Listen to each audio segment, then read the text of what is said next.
All right. Hello and welcome everyone to an Araxia builds refresh. Araxia, of course, has usually enough health to use some of our new defensive tools, but this build is going to have a few requirements that some people won't be comfortable with. For that, if you don't meet the requirements for this build, I would very highly suggest my previous Araxia builds video, as it doesn't use any of this new stuff that can be harder to activate, but this new stuff is really, really good for Araxia. For that, we need to talk about the shards, which is going to be the hard part. First and foremost, the needed stuff on this build is 3 Tau blue shards. Heavy investment. 3 Tau armor shards is necessary, though, to get us over the 700 armor necessary to turn on Arcane Persistence, and there's just no way around it. Notably, we do not need to hit the 1400 that I have talked about in many previous videos of Warframes that are trying to hit that level on Persistence, because we're status immune. While you were in Araxia's 4, you cannot be inflicted with any statuses, so corrosive, heat, magnetic, all that stuff. You don't have to worry about any of those things because Araxia's 4 just takes care of it all for us. So hitting 1400 caps and all that business is just not important. We just need to hit the basis of Persistence, and then we're all good from there. Past that, I have 2 very optional shards, thankfully, with a increase to the stacks of corrosive, which is very nice given some of the mods that we're running that allow us to do this. Basically, it just gives any weapon armor stripping as a baseline, which is nice. And then, of course, we have a equilibrium shard. This is a holdover from previous builds, but still a nice one on here, so it's not one that I have bothered to remove. Basically, functionally 2 open slots. The green shard, I would say, is more impactful than the purple one.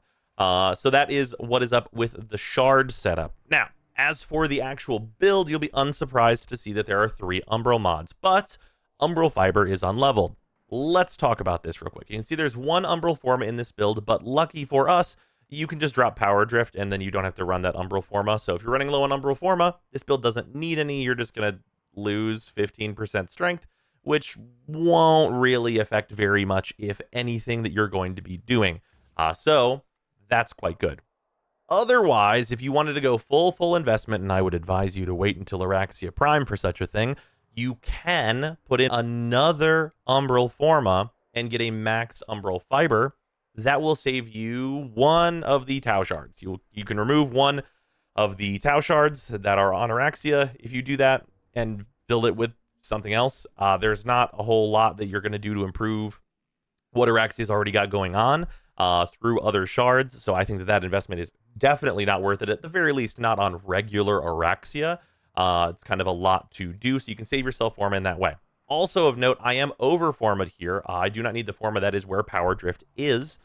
So this is actually a forma less than that in that way, though of course you will need this forma if you do decide to drop the umbral. So that is a consideration as well. But yeah, that is what's going on with like the budget of the build. Let's talk about some other things with the build, because there's a few mixes and matches we can do here to get some kind of different effects. First and foremost, we are on Nourish in our first slot. This is because I am a fan of the Broodmother playstyle for Araxia, which is to say, you use Widow's Brood, you summon your spiders, you buff your spiders with Nourish, you buff your spiders with Summoner's Wrath. We're going in on Molt Augmented to help make those things better so that our spiders can actually do stuff in missions. It's a playstyle that I personally enjoy, but it's not very good. For some God's forsaken reason, the way that Widow's Brood scales in missions is determined by the starting level of the mission you go into. So if you start a level 100 mission, the Widow's Brood will always be level 100, even if that mission scales to level 9,999. So the spiders never get any better, and they very quickly become completely useless in an endless mission scenario, which is mystifying and quite sad, as I think the spiders would probably be pretty good at like scaling through things with this build if they scaled in a way that made any sense, where they are determined by the enemies that they are produced from. But for whatever reason, it is the way that it is. In that case, if you're going to be taking Araxia to a heavily scaled mission, such as, like, of course, Steel Path Cascade to farm Arcanes and Phosphor and all that good business, you're not going to want to focus on Widow's Brood. You're, in fact, going to want to get rid of Widow's Brood and keep her 1 instead. Her 1's not too likely to come up, but it does come up more often than Widow's Brood will, in those scenarios. For that, the build changes to look like this. We swap out of Molt Augmented because we're just not going to need that strength, and we get to go for Growing Power instead, so we get a little bit of strength on this side. The benefits to Arcane Grace are that whenever we get very, very high health, if we start taking damage, if Grace is active, we cannot die once we have enough power strength. Or once we have enough health. Like around the 9,000 level, you just become truly invincible with Arcane Grace active, because Persistence, you can only take 500 damage a second, and if Grace is healing more than 500 damage a second, you can no longer die unless you get nullified. So that is what is going on here. Growing Power helps us get to those spots in terms of the health limits. This, much like my Inaros build, though, I really don't find the need to really push myself towards getting to 9,000 or better. Once you get near it, you'll get like functionally minutes of invincibility where your health is barely ticking down, and that's much more preferred for me personally. It is worth noting that once you do get to the level cap ranges with a build like this, there is some inconsistency with Grace, because it does, of course, only have that 9% chance to trigger. If you want to, you can drop Growing Power for Combat Discipline instead, and this will trigger Arcane Grace more consistently as you get kills. So that can be a way to keep this up more perpetually if you're more interested in doing it that way. But that is what the difference is with the builds. The reason that I bring this up is because this version of the build is one that we're going to see in the gameplay I'm going to show later. I did some level cap stuff to test a few different things with Araxia, so I figured I'd include that gameplay footage today. And I do want to talk about some other options. If you're like me and you like the Broodmother playstyle, Nourish is kind of the only game in town because of it. You have damage overlap with Silken Stride and Roar and Eclipse and all those things that would otherwise be very helpful to the Broodmother playstyle. So because of that, Nourish is kind of the only weapons buff that you would ever normally want to bring. But there are other options, especially for the Broodmother build if you don't feel like you specifically need Nourish. I have Bright Bonnet over the 3 on this build, and that is more than serviceable. That's a very large strength buff, which is going to make it much easier to hit those health thresholds that you're going to want to be at, and of course makes your 4 buff better. And of course makes your Webbed Embrace debuff, which is another multiplicative damage modifier, better as well. Also, a thing that is worth noting is whenever I've gotten into the very high level situations, Webbed Embrace has actually been quite good. It is a very meaningful buff, and it's just nice for just managing some rooms of enemies, or like just like the flow of enemies through certain areas. It's been really nice at this specific range. I think I've built for considerably more range than this in the past, but the 15-meter radius on Webbed Embrace has really worked out well for like more specific control, while not being like too little, because I only, of course, get 3 max webs. But that's been quite nice. Another option for a Subsume is you can, of course, go with Silence to turn off all the XMI. This is, like, fine. You don't really need to do this whenever you're doing persistent stuff, because the XMI are very simply not a threat to you anyway. But if you just want to clean it up for all of your teammates and everything, we do run enough range where that is perfectly reasonable. The 30-meter radius for all the Xmas just can't do their stuff is quite good. And this is the compelling solution to violence. So if you specifically hate the Violence Acolyte, Silence will make it so that they can't turn your abilities off, so you can simply kill that guy. So that is a good way to go as well. But yeah, just a few different variations of the build here. Again, my preference is the Broodmother one. I just wish that it scaled a bit better into those very high levels. Now, notably, I have mentioned that Grace is inconsistent, and you'll notice that Grace is like the obvious healing in a bunch of these builds. So what do we do here with Persistence? Thankfully, and very nicely, Araxia's 4 is also a heal. So if you are damaged, you can just pop her 4 on to heal. Now, what if you're already in her 4? You can just double tap 4, which is really, really fast, to just heal yourself to full again. So if you need the healing, just being, barely more active, you can just, at a moment's notice, just be full health whenever you want. The reason that we bring Grace is because then I don't have to manage it as much, and it's just way more chill. So Grace is pretty optional in the builds if you're willing to pay a little bit more attention to your survivability, but it is by no means required. With that, some of the things that I wanted to show, just because they're going to be relevant to the gameplay I'm going to show. I have the Kuva Sobek on here. Kuva Sobek, very, very nice for its effect with her 4, because it is an extra hit interaction. This will just like chain kill a bunch of enemies in a row, because the pop from acid shells will proc from her 4's buff and inflict toxin, and then that inflicted toxin from the acid shells can pop acid shells again. So that'll cause just a chain reaction that can kill a lot of enemies. The downside is once you get to like level cap, you do absolutely have to make sure that Deadhead is up in order for this to compellingly kill single target enemies. But that's also not really what this weapon has ever been for. You could just take a good secondary that's good at single targets to bolster that and use this for larger groups of enemies, which is probably the way to go. The other build that I was testing as part of bringing Araxia to level cap was this Akicore build. This Akicore build is using Irradiate. This stopped really working even with Araxia buffs around level 6 or 7,000. I really just don't think Irradiate is particularly compelling on this weapon, and I think that Flare is a much better option to be running more of the time.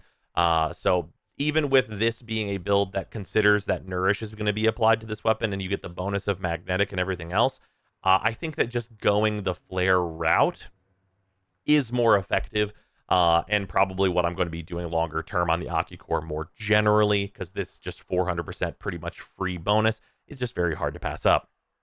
So that is what's up with the Akicore that I'm using there. Just a couple of observations.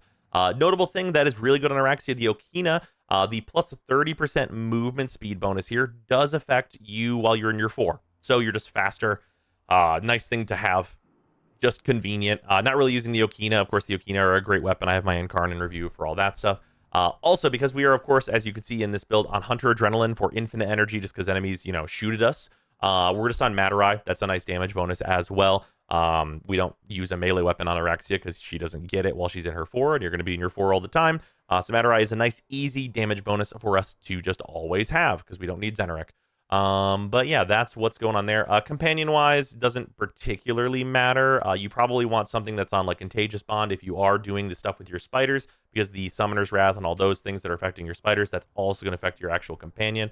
But just like whatever you want to put in your companion slot is probably going to be just fine.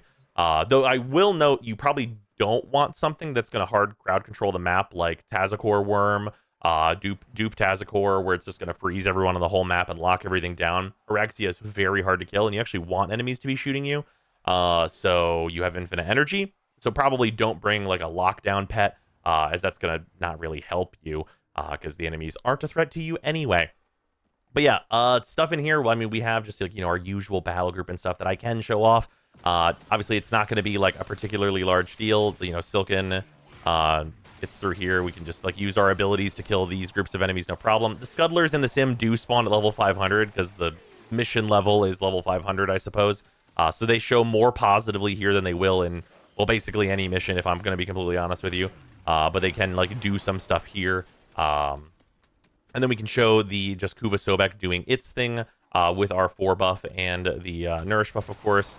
And that just like pops through, and like we'll just spread that and keep popping enemies until they are all dead. Of course, alongside the spiders and everything else you can be doing. At regular levels of play, it's very trivial to just like, spider around and do your thing. And speaking of spidering around, of course, while you are in your 4, you can hit space in a direction and you get this nice zipping effect. Very similar to the way that I was playing Valkyr recently. And very nice for zipping around in like the Cascade mission or any like larger tiles and stuff. And of course, you can become invisible and grip to a wall, which is, in this build, we have kind of offloaded and we don't need to be invisible all the time and like constantly zipping to walls and refreshing this in order to maintain our survivability and shield gate and all this annoying shit. We totally skip the middleman on that and just be like, oh no, you can shoot me, actually, please do. And that's what's up. But yeah, like I said, I have, kind of a bunch of footage of just like some level cap stuff that we were rocking with Araxia to test some things. I will note, it is much more compelling to play her with better weapons, especially better single target weapons whenever you're planning to bring her to level cap. But again, the footage that you're going to see is also me kind of like pressing on the Sobek and pressing on the Akicore to be like, are these just going to be fine with the amount of buffs that Araxia provides? And then the answer ended up being, I probably want to still bring like maybe the Ladum or the Furus or some single target monster to take down things like level cap Thrax and stuff like that. But it was more than fine to not have that stuff. Anyway, that's going to do it. That's the Araxia video. Enjoy some level cap stuff with Araxia. It was definitely a good time, and she's much, much better at it with persistence. than she would be in really any other way. So yeah, that's going to do it. And I'll see you tomorrow. Enjoy. There we go.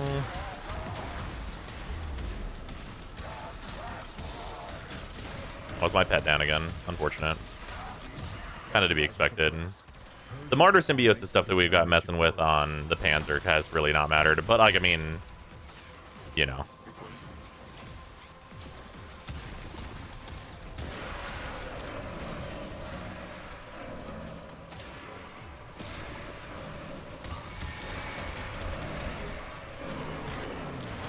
Oh, whoop.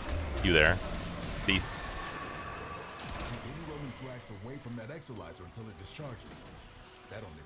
Yeah, being able to really just, like, very, very trivially double tap your 4 to just heal to full whenever you want means that even if Grace is being a little inconsistent, it's like mega chill. I definitely don't think I would swap off of Grace specifically for doing level cap, though. It would get a lot more annoying to maintain. Putting Quills, else might as well go Sky. I am on Quill still, yeah. Pretty sure I kept it on Quills. I might not have for this one.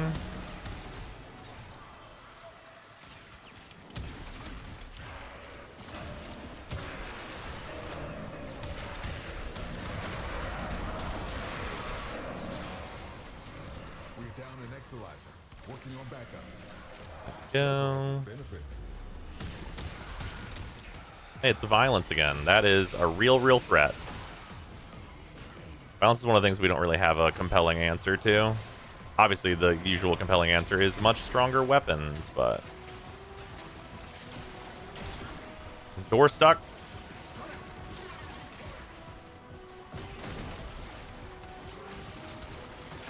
Contamination levels going in the wrong direction.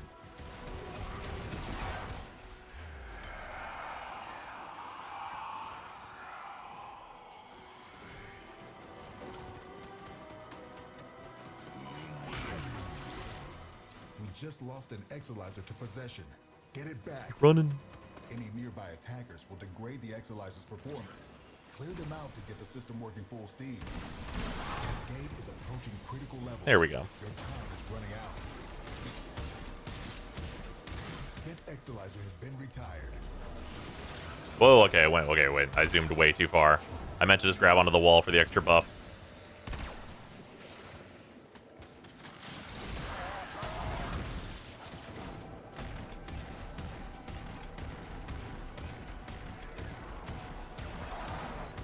There we go. Jesus. You did not want to cooperate, huh, buddy?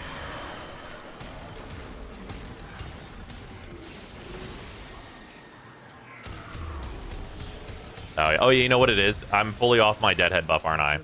Yeah, because the gun doesn't actually get the kills here. Yeah.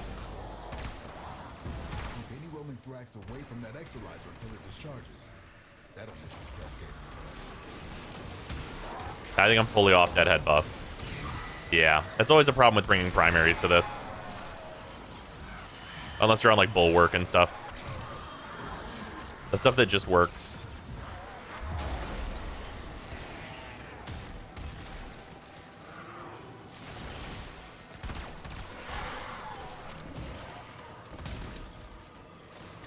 Cascade receding.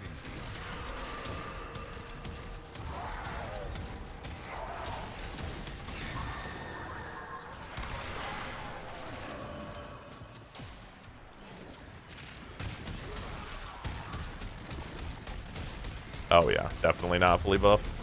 Exalizer spent.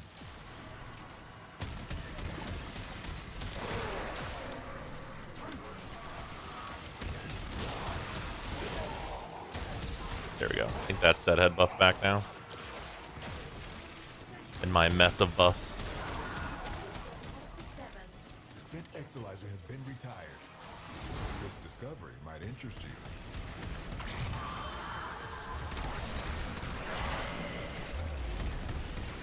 Yeah, definitely overall weapon quality issue, not Warframe quality issue, thankfully.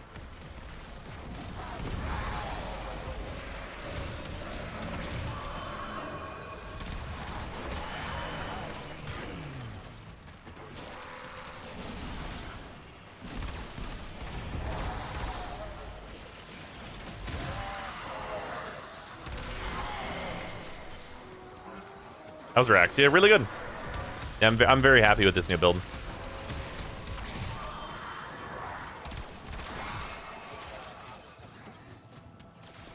Yeah, I think we're after the next like rotation pop, we're good to I think peace out though.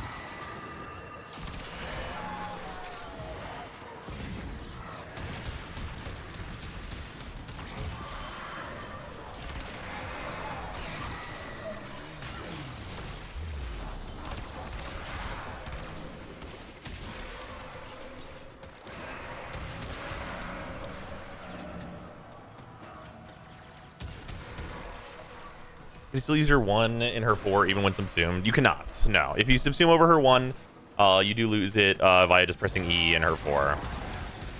Which is unfortunate. But if you want to do her Broodmother build for like using the spiders, you don't really get a choice on where you subsume that. Because obviously her 4 and her 2 are not replaceable. Not things I would ever change. Yeah, with full deadhead up, it's not bad. Even at this level. I just gotta make sure I'm killing like some regular units, which I wasn't getting regular units around for a while. That's a team actually good situation. The void has manifested something other than a nightmare. I think we hit that other rotation though, so we're good to peace out.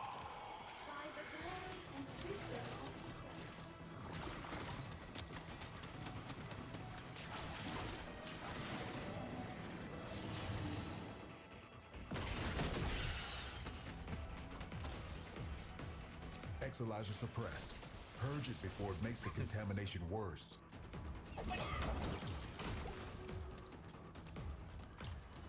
Phantom's here. Alright, last one is Rusho. Exolizer Oh no, Rusho's here. suppressed. Okay. Purge it before it makes the Oh, I didn't scan. worse. Ah, well, it's not a big deal. I don't need my Samaris rep anyway. I totally forgot. Stabilizing the serum. You reminded me, but I was talking to Sarah and everything. It's whatever. Void has already started to It don't defy the matter. enemy's judgment. You did well to stop them. Not why we were here in the end. So you conquer yourself.